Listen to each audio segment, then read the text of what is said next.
il les mettait sous la loi. Or, quand tu mets quelqu'un sous la loi, tu le mets sous la condamnation. Alléluia.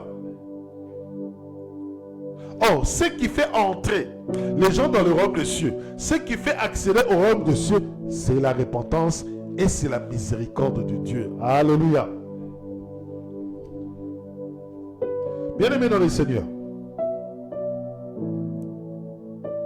il dit ceci, le Seigneur dit ceci: vous n'entrez certes pas vous-même, c'est-à-dire que vous ne voulez pas vous repentir, et vous ne laissez même pas entrer ceux qui le voudraient. Ceux qui le voudraient, c'est-à-dire quoi? Ceux qui veulent réellement changer, ceux qui veulent réellement se repentir. Quelqu'un qui veut sincèrement se repentir, quelqu'un qui veut sincèrement abandonner le péché, tu lui dis non, laisse, tu peux faire ce péché-là, il n'y a pas de souci. Tu vas quand même entrer dans le royaume des cieux. Alléluia. C'est cette doctrine-là qu'on entend aujourd'hui. Tu es sauvé. Ok. Mais tu veux continuer dans le péché? Non, bien aimé, non. Une fois sauvé, une fois guéri.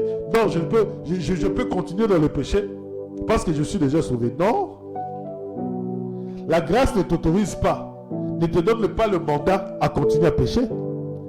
La grâce te montre que tu étais pécheur et que par la grâce de Dieu, Dieu t'a pardonné.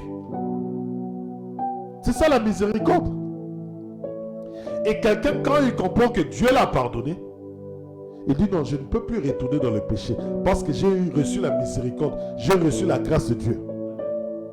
Et comme j'ai reçu la grâce de Dieu, bien aimé, il ne faut pas que je marche dans la sainteté.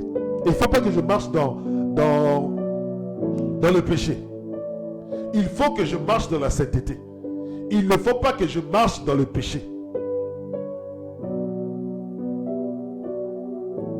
C'est ça le problème. C'est ça le souci. Quelqu'un qui veut accéder, laisse-le accéder. Mais pour accéder, il faut qu'il se repente. La repentance. La repentance. La repentance. Nous continuons.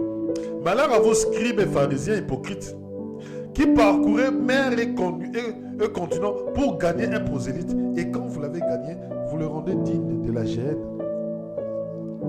C'est-à-dire quoi? En fait, vous le rendez candidat à l'enfer. Candidat à l'enfer.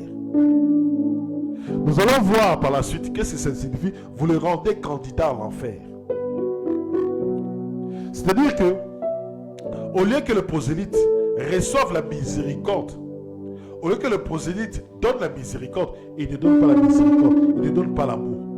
Mais par contre, il ne donne que des jugements et des condamnations.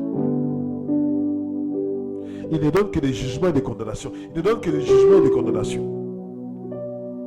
Bien-aimés, nous sommes au temps de la grâce. Nous ne sommes pas au temps de jugement, ni au temps de condamnation. Nous pouvons condamner un comportement, mais nous devons aussi manifester l'amour de l'autre côté. Alléluia. Quelqu'un dans le péché, certes oui, mais manifeste aussi l'amour. Tu pointes du doigt son péché, mais tu pointes aussi du doigt l'amour. Tu lui dis, oui, tu es un pécheur, mais je te montre aussi l'amour. Le Seigneur peut te pardonner. Le Seigneur a la capacité d'oublier ce péché. Le Seigneur a la capacité de te sanctifier, de te laver de toute iniquité, parce qu'il est l'agneau de Dieu.